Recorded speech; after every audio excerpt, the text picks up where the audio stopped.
चलिए बेटा next question discuss करते हैं। ये क्वेश्चन है हमारे पास, विजिबल तो होगा बेटा सभी को। तो गिवन क्वेश्चन में हमें कहा है कि m+2 saturated solution of mx2, और इसके बाद ये बना रहा है हमारे पास m+2 वही same metal 0.01 molar 0.01 molar per decimeter cube. Okay, the above electrochemical cell is a concentration cell with the EMF given the solubility product of mx2. mx2 का solubility product आपको फाइंड करना है। समझ आ रहा है बेटा इतना पॉइंट? तो हमारे पास एक सेल गिवन है बेटा। सेल इसके अकॉर्डिंग अगर हम चलते हैं तो हमें जो सेल गिवन है वो है m से m+2 बन रहा है और m+2 से m बन रहा है, राइट। और ये इसका सॉल्यूशन mx2 जो एक सैचुरेटेड सॉल्यूशन है। तो अगर हम इसको आगे लिखें तो सैचुरेटेड सॉल्यूशन का मतलब there is a solubility, there is a equilibrium between the dissociated and undissociated ions. तो ये हमारे पास हो गया 2x नेगेटिव इस तरीके से। और यहाँ इसकी कंसंट्रेशन 0.001 दी है आपको। क्वेश्चन में भी कह दिया कि ये कंसंट्रेशन सेल है। कंसंट्रेशन सेल होते ही इसका E0 सेल आपने ज़ीरो कर देना है, ठीक है। इतना पॉइंट E0 सेल हमने क्या कर दिया, इसका ज़ीरो कर दिया। अब अगर हमने इसका E0 सेल ज़ीरो कर दिया बेटा, तो हमारे पास जो सेल बनेगा वो बनेगा M से, या जो हम ऑक्सीडेशन और रिडक्शन की हाफ रिएक्शन देखेंगे वो होगा M से m+2 की formation by the loss of 2 electrons, and m+2 से 2 इलेक्ट्रॉन का गेन हुआ और ये बन गया M, मेटल बन गया, राइट। सम अप कर सकते हैं रिएक्शन को। मेटल सॉलिड है, cancel out, 2 electron cancel out. ये metal +2 is basically from cathode and this metal +2 is basically from anode. तो अगर हम E सेल लिख दें यहाँ पर, तो E cell is equals to 0 minus 0.0591 by 2 log base 10। Anode की कंसंट्रेशन है आपके पास m+2, और ये जो कैथोड है, यानी ये जो कैथोड है हमारे पास, इसकी कंसंट्रेशन है 0.001।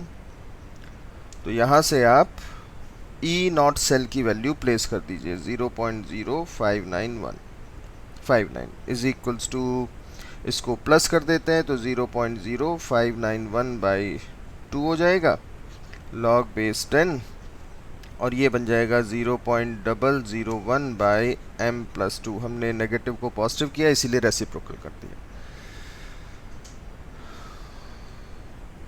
यहाँ से आप m+2 की कंसंट्रेशन निकाल लो बेटा, और जितनी भी कंसंट्रेशन आएगी, जो भी कंसंट्रेशन आएगी S, वही कंसंट्रेशन का डबल आपने यहाँ ले लेना है, 2 इंटू S, और KSP निकाल लेनी है।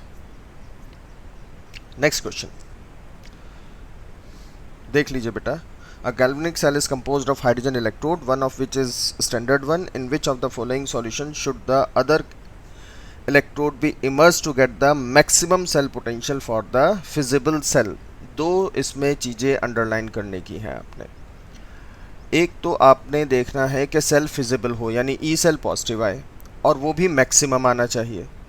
दो चीज़ें ध्यान रखनी है बेटा, सेल पोटेंशियल पॉजिटिव आए और वो भी मैक्सिमम वैल्यू, ठीक है। देखो यहाँ पर साफ साफ लिखा हुआ है, maximum cell potential for the feasible cell. तो इसमें से हम क्या यूज़ करें? एक तो हमारे पास स्टैंडर्ड है, दूसरा क्या यूज़ करें? समझ आ रहा है इतना पॉइंट? तो अब ये भी हमारे पास एक तरह का कंसंट्रेशन सेल ही बना, क्योंकि हमें यहाँ सभी से H आयन मिलने वाले हैं, राइट। ओके, चलिए। तो अब हम क्या करते हैं कि हम दो रिएक्शन लिखते हैं। एक रिएक्शन में हम लिखेंगे कि हमारे पास H2 से 2H+ बने होंगे, जो एनोड की रिएक्शन होगी। H2 से 2H प्लस बने होंगे प्लस 2 इलेक्ट्रॉन्स, ये एनोड की होगी, और 2H plus plus 2 electrons gain करेंगे और ये H2 में बदलेगा, ये कैथोड की होगी। तो यहाँ ब्रैकेट में एनोड लिख देते हैं और यहाँ ब्रैकेट में कैथोड लिख देते हैं बेटा। अभी हमें इसमें से ये नहीं पता कि इसमें SHE कौन सा है, स्टैंडर्ड हाइड्रोजन इलेक्ट्रोड, क्योंकि क्वेश्चन में ये कहा है कि SHE को किसके साथ अटैच करें। अब SHE एनोड है कि कैथोड है, दैट वी डोंट नो। हम इतना जानते हैं कि E नॉट सेल 0 ज़रूर होगा,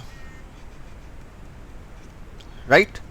तो अगर हम सेल एक्सप्रेशन लिखें तो E cell is equals to 0 minus 0.0591/2 log base 10। अब अगर हम इस रिएक्शन को सम अप करते हैं बेटा तो हमें लिखना होगा H प्लस ऑफ एनोड का square divide by H plus of cathode का स्क्वायर। क्लियर है बेटा इतना पॉइंट, इसमें तो कोई डाउट नहीं। फिर आप लिख सकते हैं E cell is equals to 0.0591/2, minus का प्लस कर दिया, लॉग बेस 10। हमारे पास अब आएगा H plus of cathode by the H plus of anode का स्क्वायर, स्क्वायर भी कैंसिल आउट हो जाएगा। क्लियर है इतना। अब ये वैल्यू अगर आपको मैक्सिमम लेनी है, मैक्सिमम लेनी है बेटा ये वैल्यू, तो बता सकते हो कि कैथोड की कंसंट्रेशन मैक्सिमम होनी चाहिए या एनोड की कंसंट्रेशन मैक्सिमम होनी चाहिए। कैथोड। बोलो। कैथोड की सर। ये कंसंट्रेशन आपके पास मैक्सिमम होनी चाहिए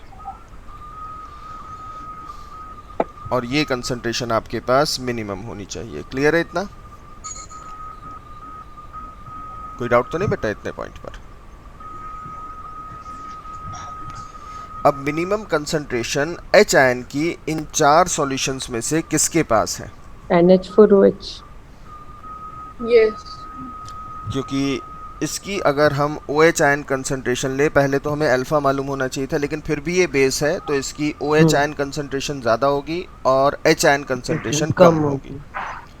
तो हमने क्या किया कि मिनिमम कंसंट्रेशन हम इसकी लेकर चल रहे हैं और कैथोड की कंसंट्रेशन मैक्सिमम। अब मैक्सिमम में हमें एक तो SHE बनाना ही पड़ेगा ना इन दो में से, तो SHE हमने किसको बना लिया? कैथोड को। और एनोड को क्या बना लिया आपने? अमोनियम हाइड्रोक्साइड, जिससे कि ये मिनिमम कंसंट्रेशन पर आ जाए। तो आंसर क्या हो गया इसका? मेरी बात समझ आ रही है? इन दो में से कोई एक SHE है, हमें नहीं पता कौन सा SHE है। इतनी बात समझ आ रही है बेटा, इतना पॉइंट सभी को? ये लीजिए एक और क्वेश्चन देख लीजिए पहले। Which is not true for the above graph at 298 Kelvin. Slope remains constant for any value of x. E naught represents E naught Rp. Slope is more for m plus 3 than that of m plus 2. इसमें से कौन सा सही नहीं है? देख लो बेटा एक बार। स्लोप कैसा है? Negative positive? स्लोप है ये पॉजिटिव। पॉजिटिव। ठीक है बेटा। और ये जो स्लोप आपको दिया है log of M X plus versus electrode potential दिया है। तो हम अगर एक इक्वेशन लिखें जिसमें हमारे पास m प्लस एक्स इलेक्ट्रॉन लेकर m बन रहा हो, मेटल m की फॉर्मेशन हो रही हो, राइट। तो ये हमारे पास है रिडक्शन का। और इसका ERP अगर आप लिखेंगे बेटा तो ERP लिखेंगे E not RP minus 0.0591/x लिखेंगे, लॉग बेस 10। ऊपर हो जाएगा मेटल जिसकी कंसंट्रेशन यूनिटी हो गई m प्लस x, ये हो गया। अब स्लोप क्योंकि पॉजिटिव है तो हमने क्या किया, इसको लिख दिया E not RP plus 0.0591/x log base 10 m plus x, ऐसे लिख दिया बेटा ERP। अब अगर हम इसको देखें तो y is equals to mx plus c, ये हमारे पास स्ट्रेट लाइन इक्वेशन बन गई। अब इसमें से आपको ऑप्शन करेक्ट क्या है, इनकरेक्ट क्या है, ये ढूंढना है बेटा। देखो जरा ध्यान से, कौन सा ऑप्शन करेक्ट है, कौन सा इनकरेक्ट है। Slope remains constant for any value of x. लीजिए जी, स्लोप क्या है इसमें, tan थीटा। स्लोप की वैल्यू कितनी होगी हमारे पास, tan थीटा। यानी स्लोप अगर हम लिखें तो स्लोप होगा, स्लोप की वैल्यू कितनी होगी हमारे पास, स्लोप होगा 0.0591 बाई एक्स, ये हमारे पास स्लोप होगा। और अगर हमारे पास स्लोप ये है तो x वेरिएबल है बेटा, x वेरी करेगा तो स्लोप भी वेरी करेगा। नॉट ट्रू, सही क्या नहीं है इसमें से। तो slope remains constant for any value of x, no, it will not remain constant for any value x। E naught represents the E naught R P, ये तो दिख रहा है बेटा, E naught represent E naught R P, क्योंकि OP होता तो reverse reaction हो जाती, मतलब स्लोप नेगेटिव आता। तीसरा है slope is more for m+3 then that of m+2। अब जब यहाँ कहा है कि m+3 है, m+3 का मतलब हो गया कि x की वैल्यू आपको कितनी मिली है, x वैल्यू इज 3 और m+2, तो x वैल्यू कितनी मिली है यहाँ आपको 2। स्लोप इज मोर मतलब x वैल्यू अगर ज़्यादा होगी 3 होगी तो स्लोप मोर नहीं लेस होगा, कम होगी। और अगर x वैल्यू 2 होगी, कम होगी वैल्यू, तो स्लोप ज़्यादा होगा। तो कौन कौन से ऑप्शन इनकरेक्ट हैं बेटा इसमें, ए और सी। ए और सी। तो correct answer is third one. समझ आ रहे हैं बेटा। देखो एक और क्वेश्चन अब हम डिस्कस करते हैं, जिनके पास एक्सेस नहीं है उनके लिए हम यहाँ थोड़ा सा लिख देते हैं। क्वेश्चन है the conductance of 0.1 molar HCl is greater than that of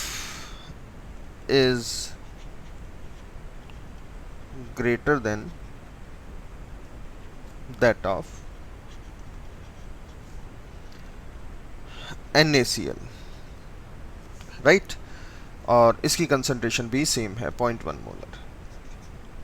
this is because, तो देखिए बेटा, हम पहले सीधे सीधे आंसर बताने से पहले हम एक दो पॉइंट को डिस्कस कर लेते हैं। किसी भी सॉल्यूशन में जो कंडक्टेंस होती है, किसी भी सॉल्यूशन की जो कंडक्टेंस होगी, वो कंडक्टेंस कुछ फैक्टर्स हैं जिन पर डिपेंड होती है। और वो फैक्टर्स क्या क्या हैं हमारे पास, वो फैक्टर्स हैं हमारे पास, सबसे पहला फैक्टर बनता है, फर्स्ट फैक्टर है नंबर ऑफ आयंस। दूसरा फैक्टर बनता है मोबिलिटी ऑफ आयन, और तीसरा फैक्टर बनता है, third factor, types of ion. ठीक है बेटा, okay. Number of ions, mobility of ion and types of ion. तो अगर हम यहाँ कंपेयर करें HCl को और NaOH को, बोथ आर कंसीडर, NaOH नहीं, सॉरी, अगर हम यहाँ कंसीडर करते हैं HCl और NaCl को, तो ये भी स्ट्रॉन्ग इलेक्ट्रोलाइट है, ये भी स्ट्रॉन्ग इलेक्ट्रोलाइट है, कंसंट्रेशन भी सेम है। तो H+ ion, Cl negative ion, Na+ ion, Cl negative ion, तो कंसंट्रेशन भी सेम है, यानी नंबर सेम होगा। टाइप ऑफ आयन में कम से कम हम कह सकते हैं कि क्लोराइड आयन तो सेम ही है, इसीलिए इनकी आयनिक मोबिलिटी सेम होगी। अब बात करते हैं टाइप ऑफ आयन। अब आपके पास एक H+ आयन है, एक Na+ आयन है बेटा। H+ आयन और Na+ आयन को अगर हम कंपेयर करें, यहाँ H+ आयन लें और यहाँ Na+ आयन लें, तो आयनिक मोबिलिटी एक्वस सॉल्यूशन में है। हमारे पास अगर सोडियम आयन है बेटा, तो it will be hydrated by the water molecule, ऐसे ये वाटर मॉलिक्यूल से हाइड्रेटेड हो जाएगा, पार्शियल नेगेटिव, और ये भी और इसके चारों तरफ एक लेयर बनती चली जाएगी। और अगर इसके चारों तरफ एक लेयर बन जाएगी बेटा, तो जब भी ये मूव करेगा तो इतना बड़ा आयन मूव करेगा। अगर आपको याद हो तो हम 11th में भी डिस्कस कर चुके हैं हाइड्रेटेड रेडियस, क्योंकि जब भी जाएगा तो इतने वाटर मॉलिक्यूल को लेकर जाएगा, और जितना बड़ा साइज हो जाएगा आयन का, उसकी मोबिलिटी उतनी कम होगी। यहाँ तक क्लियर होगा मेरे ख्याल से। इसी के साथ हम दूसरा एक और आयन कंपेयर करते हैं आपके साथ, lithium ion. Lithium plus itself small है, लेकिन इसकी चार्ज डेंसिटी ज़्यादा है। एक स्मॉल आयन पर, एक स्मॉल एटम पर यूनिपॉजिटिव, लार्ज एटम पर यूनिपॉजिटिव। इसकी चार्ज डेंसिटी ज़्यादा होने की वजह से it will be more heavily hydrated by the water molecule. ये ज़्यादा से ज़्यादा वाटर मॉलिक्यूल को अपने चारों तरफ सराउंड करा लेगा, ये ऐसे वाटर मॉलिक्यूल। और इसकी हाइड्रेटेड रेडियस, तो लिथियम आयन की हाइड्रेटेड रेडियस सोडियम आयन से भी लार्ज हो जाएगी। तो अगर हम आयनिक मोबिलिटी की बात करें तो लिथियम आयन की ionic mobility, ionic conductance aqueous solution में कम होगी सोडियम आयन के एक्वस सॉल्यूशन से बेटा। ठीक है, इतना पॉइंट। और अगर हम इसके बाद चले तो पोटेशियम आयन की एक्वस सॉल्यूशन में आयनिक मोबिलिटी और ज़्यादा होगी। अभी रह गया हमारे पास ये एक स्पेशल डिस्कशन के लिए। ये क्या है? ये है हमारे पास H आयन इन वाटर। और अगर हम इसको देखें तो ये तो सिर्फ एक न्यूक्लियस है बेटा, एक प्रोटॉन है, इससे ज़्यादा कुछ नहीं है। इसका साइज सबसे छोटा, चार्ज डेंसिटी सबसे ज़्यादा होगी। साइज सबसे छोटा और चार्ज डेंसिटी सबसे ज़्यादा, तो it should be maximum hydrated. It should be maximum hydrated, इसका साइज सबसे बड़ा होना चाहिए। But H plus ion water में, H प्लस आयन वाटर में जब मूव करता है due to the potential gradient, तो वो वाटर में अपने चारों तरफ वाटर को लेकर नहीं चलता बेटा। इसकी एक कैरेक्टरिस्टिक है, ये चलता है जंप करता हुआ, ऐसे चलता है। एंड दिस स्पेसिफिक जंप और this specific feature is named as Grotthuss, GROTTHUS, Grotthuss conductance.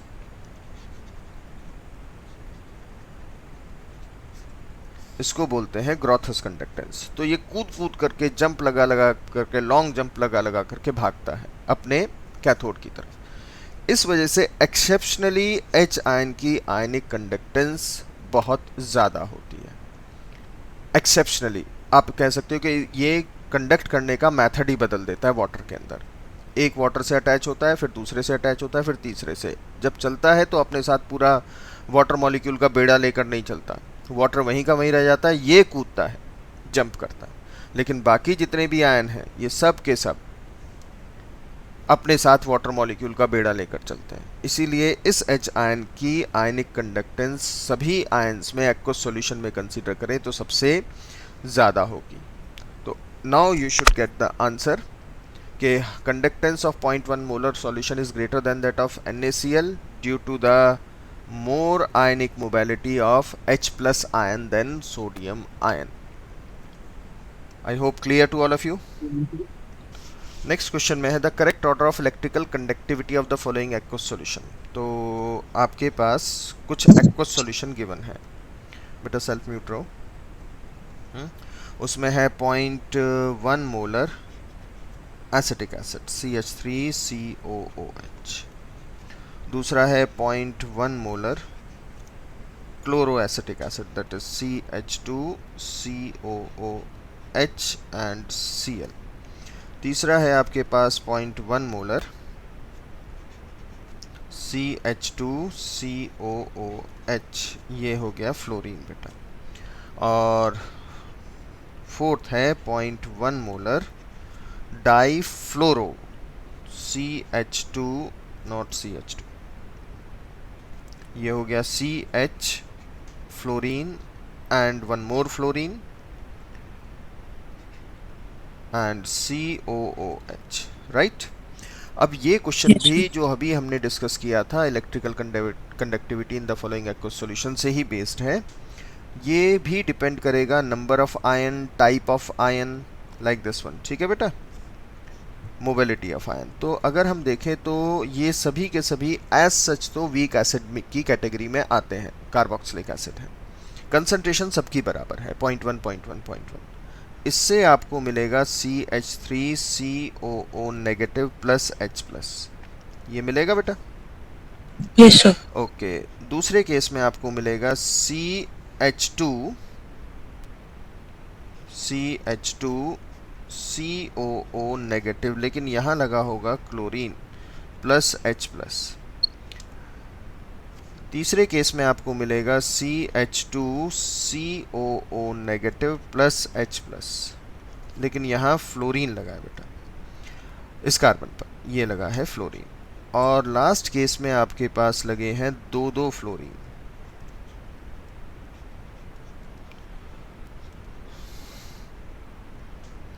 Plus H plus, तो H प्लस तो कंसीडर करना ही नहीं चाहिए हमें वैसे तो, लेकिन क्या चीज़ कंसीडर करनी है कि अब यहाँ ध्यान से देखो तो ये सभी एसिड की एसिडिक स्ट्रेंथ बराबर नहीं है बेटा। फर्स्ट केस में मिथाइल का प्लस आई इफेक्ट लग गया बेटा। प्लस आई इफेक्ट लगने से ये जो कॉन्जुगेट बेस बना है, कॉन्जुगेट बेस, ये लेस स्टेबल होगा, क्योंकि नेगेटिव चार्ज और बढ़ेगा तो रिएक्शन किधर चलेगी, बैकवर्ड चलेगी। और जितनी रिएक्शन बैकवर्ड चलेगी उतने आपको आयंस कम मिलेंगे, लेस आयंस। अगर यहाँ देखें तो क्लोरीन का एक माइनस आई इफेक्ट है। माइनस आई इफेक्ट से ये इलेक्ट्रॉन क्लाउड इधर से इधर की तरफ शिफ्ट होगा, यानी क्लोरीन की तरफ शिफ्ट होगा, जिससे इस नेगेटिव चार्ज की डेंसिटी कम होगी तो स्टेबिलिटी इसकी बढ़ जाएगी। अगर इसकी स्टेबिलिटी बढ़ेगी तो ये रिएक्शन थोड़ा कम बैकवर्ड जाएगी, ज़्यादा फॉरवर्ड होगी। और जितनी ज़्यादा फॉरवर्ड होगी यहाँ ज़्यादा आयंस मिलेंगे। और नंबर ऑफ आयंस के बेसिस पर चले तो जितने ज़्यादा आयंस मिलेंगे आपको उतनी ज़्यादा उस सॉल्यूशन की आयनिक कंडक्टेंस होगी। अब यही कंसेप्ट आप बाकी दो में भी लगा सकते हैं। और फ्लोरीन का माइनस आई इफेक्ट एक क्लोरीन के माइनस आई इफेक्ट से और ज़्यादा होता है, तो यहाँ पर ये नेगेटिव चार्ज और कम हो जाएगा। जितना नेगेटिव चार्ज कम होगा उतनी ज़्यादा स्टेबिलिटी होगी। जितनी ज़्यादा स्टेबिलिटी होगी रिएक्शन का बैकवर्ड जाना उतना कम हो जाएगा बेटा। बैकवर्ड जितनी कम जाती जाएगी यहाँ मोर एंड मोर आयन मिलेंगे और ज़्यादा आयंस मिलेंगे। और अब तो आप समझ चुकी होगी कि इसमें कितने आपके पास माइनस आई इफेक्ट हो गए बेटा, दो माइनस आई इफेक्ट। और दो माइनस आई इफेक्ट, एक इधर से एक इधर से, ये मैक्सिमम रिएक्शन को किधर रखेगा बेटा, फॉरवर्ड रखेगा ना, बैकवर्ड तो नॉमिनल जाएगा एकदम। तो यहाँ आपको मैक्सिमम आयंस मिलेंगे। जितने ज़्यादा आयंस मिलेंगे उतनी ज़्यादा इलेक्ट्रिकल कंडक्टिविटी होगी। मिल गया answer? Yes, sir. Recharging of storage battery, lead storage battery is a non-spontaneous process. Correct statement आपको ढूंढना है। हाँ ठीक है बेटा, it is a non spontaneous process. recharging of lead storage battery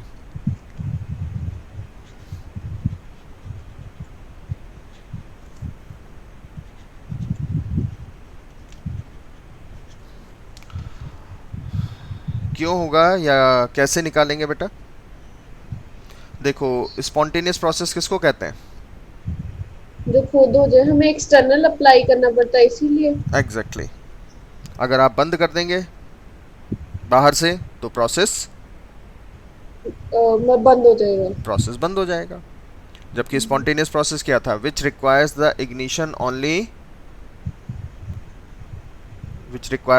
only once और टेक्स प्लेस और carried out automatically, उसी को स्पॉन्टेनियस कहते हैं ना। याद आया हो तो थर्मो में हमने डिस्कस किया था what are the spontaneous process. Yes याद है ना? डिस्चार्जिंग जो है वो स्पॉन्टेनियस। कौन सी? डिस्चार्जिंग डिस्चार्जिंग के लिए वैसे तो वो स्पॉन्टेनियस प्रोसेस है, क्योंकि वंस इट इज़ यूज तो वो तब तक चलता रहता है जब तक उसकी डेंसिटी खत्म ना हो जाए, हमें कुछ नहीं करना पड़ रहा। हमें चार्ज करने के लिए कंटिन्यूस इलेक्ट्रिसिटी का बाहर से सप्लाई करते रहनी पड़ती है। तो रिचार्जिंग ऑफ ठीक है। Lead storage battery is a non spontaneous process. Sir देखो, in a conducting cell 2 platinum electrodes each area, तो हमारे पास एक ऐसा डायग्राम दिया हुआ है बेटा।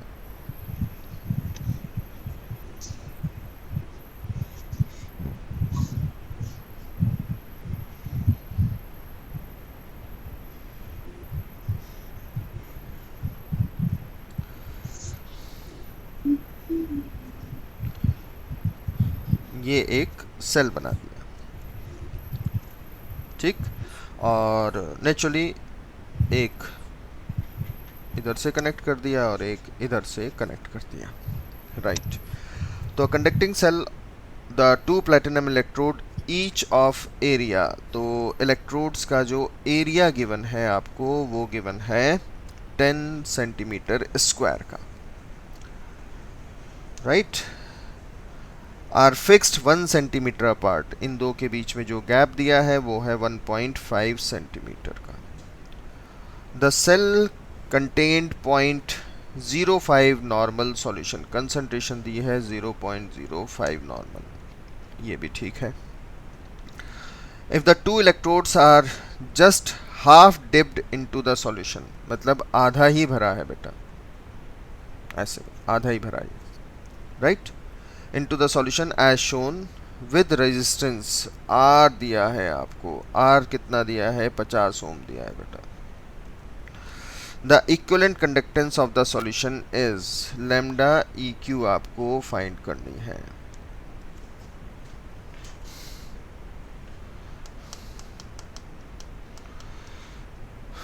सॉल्ट का नेचर तो हमें नहीं बताया, तो सबसे पहले तो हम देखें कि लैम्डा EQ निकालनी कैसे। लैम्डा EQ निकालनी है K into 1000 by normality. Reason being कि आपको यूनिट बता दी, नहीं, साइमन्स मीटर स्क्वायर पर इक्विवेलेंट है, इसमें बतानी है आपको।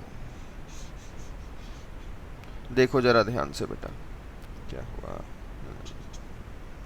आपको बतानी है किस यूनिट में, साइमन्स मीटर स्क्वायर पर इक्विवेलेंट। आपने शायद यही मिस्टेक कर दी होगी बेटा, आपको यहाँ नॉर्मेलिटी दी है इक्विवेलेंट या ग्राम इक्विवेलेंट पर लीटर में, आपको बतानी है इसमें। हाँ भाई अक्षज, अक्षज इज अवेलेबल टू टॉक। हाँ जी सर।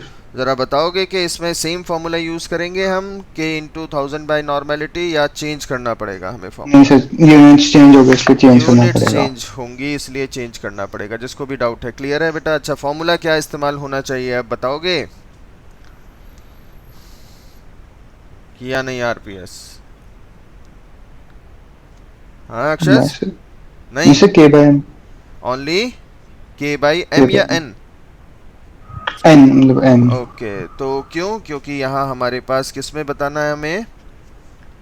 इक्विवेलेंट में। हाँ ध्यान से देख लो बेटा। हाँ जी चाहत, गौतम सही बता रहा है ये बच्चा या गलत बता रहा है कुछ? देख कर बता। डिवाइड बाय 1000 नहीं होना चाहिए? हाँ, क्यों?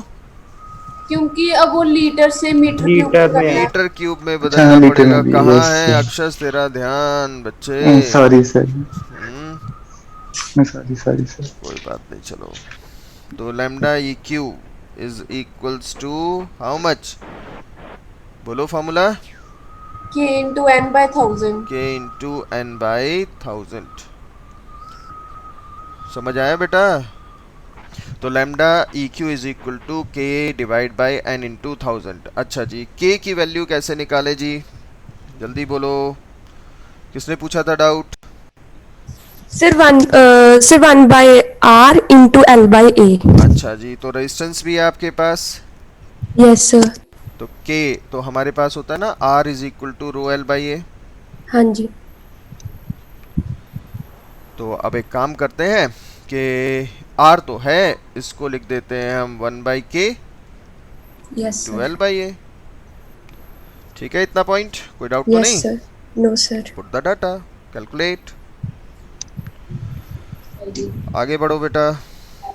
आरपीएस 8, RPS 8 का 9। आरपीएस 8 का 9। तो क्वेश्चन नंबर 9 में है the specific conductivity of a saturated solution of AgCl at 298 kelvin was found to be. तो स्पेसिफिक कंडक्टिविटी दिया है आपको, स्पेसिफिक कंडक्टेंस होना चाहिए था ये वर्ड, या सिर्फ कंडक्टिविटी। ठीक है, कोई बात नहीं। और यूनिट से हमें क्लियर है, ओम इनवर्स, सेंटीमीटर इनवर्स। तो आपको k की वैल्यू दे दी है। k की वैल्यू कितनी दी है आपको? k की वैल्यू दी है 3.14 into 10 raise to the power 3.14 into 10 raise to the power -6 ohm inverse, centimetre inverse. Unit बहुत ज़्यादा ज़रूरी है यहाँ पर specifically. The specific conductivity of water use to make a solution. तो के ऑफ वाटर दिया है आपको, कितना? के ऑफ वाटर दिया है 1.6 into 10 raise to the power -6 into 10 raise to the power -6। और ये सॉल्यूशन की दी है आपको, ध्यान से देख लो बेटा। यूनिट सेम है। The solubility of AgCl in water made per litre at this one, lambda EQ of AgCl is given. ठीक है, ये तो आसान सा हुआ। देखो हमारे पास लैम्डा EQ होता है K इंटू 1000, है ना, और K into 1000 by solubility. Lambda EQ की वैल्यू कितनी दी है आपको? 138.3। अब रह गया के आपको AgCl का चाहिए। यहाँ आपको सॉल्यूशन का दिया है और वाटर का दिया है, मतलब के of water value plus K of AgCl will give you the के ऑफ सॉल्यूशन। ये वैल्यू आपको दी हुई है बेटा।